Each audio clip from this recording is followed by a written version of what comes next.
কিন্তু প্রাইমারেরও দেখো অনেক ভাগ হয়। প্রথমে লিখেছি দেখো ম্যাটিফাইং প্রাইমার, মানে ম্যাটিফাইং মানে কি বুঝতে পারছি আমরা, ম্যাট করবে।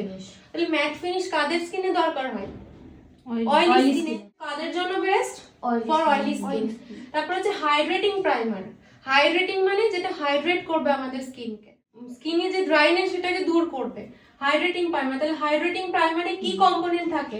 যেটা আমাদের ওয়াটার ময়শ্চারাইজার যেটা ছিল, এটা আমাদেরকে সামারে কিন্তু স্কিপ করে যেতে হবে, এটা সব সময় উইন্টারের জন্য।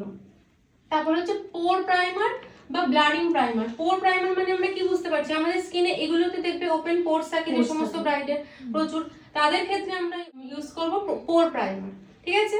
তারপর হচ্ছে গ্রিপ প্রাইমার। গ্রিপ মানে কি, যেটা আমাদের মেকআপকে লং লাস্টিং করবে, গ্রিপ করে রেখে দেবে, মেকআপকে ধরে রাখবে স্কিনের মধ্যে, গ্রিপ প্রাইমার, ঠিক আছে।